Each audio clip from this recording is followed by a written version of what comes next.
So now we can start naming hydrates. So a hydrate is a solid compound, it's usually an ionic compound, that incorporates a specific amount of water into its crystal structure. And so the way you're going to name the hydrates is basically you name the ionic compound, and then you just indicate how much water is in its crystal structure. So it's going to be a number, so there's just a list of prefixes that we'll use to help us do that.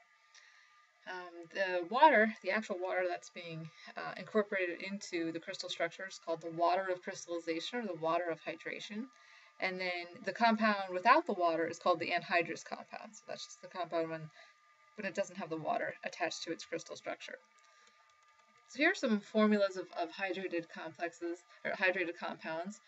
Here you can see this is calcium sulfate, and then we indicate that we have this dot here with the 2 and then water.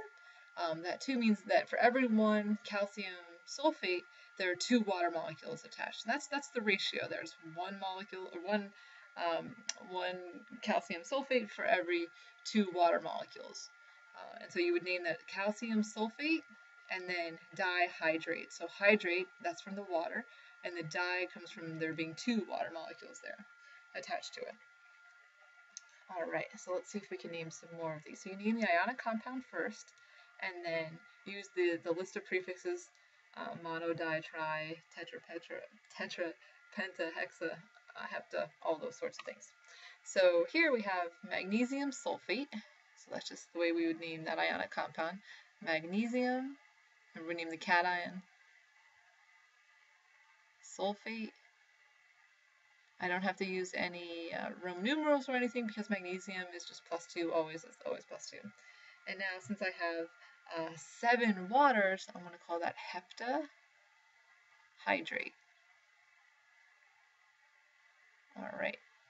Now over here I have aluminum oxide.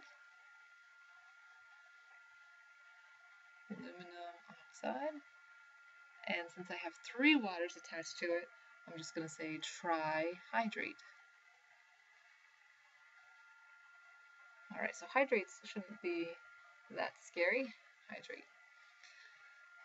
What's the formula of iron 3 sulfate nonahydrate? So the nonahydrate means 9 waters are attached to it. And I'm going to separate those waters with a dot. Now iron 3 sulfate, what's that going to look like? So iron, and that 3 here just means that's iron 3 plus. So there's different forms of iron. Iron can be 2, iron can be 3. This one we want iron 3. And then sulfate is a polyatomic ion, so that's from the list that you have to memorize. Sulfate is SO4 with a 2 minus. So now I'm just going to crisscross. Notice this is the cation comes first, the anion comes second. So I have a iron, I want Fe. Now I'm going to bring this 2 down here, Fe2, and then parentheses SO4, and I want 3 of those. So I have 3 sulfates, and that has a -2 charge, right? So that's -6. Iron has a +3, and there's 2 of those, so that's a +6. So +6 -6 gives me neutral. The nonahydrate means dot, 9 waters. That's all we have there.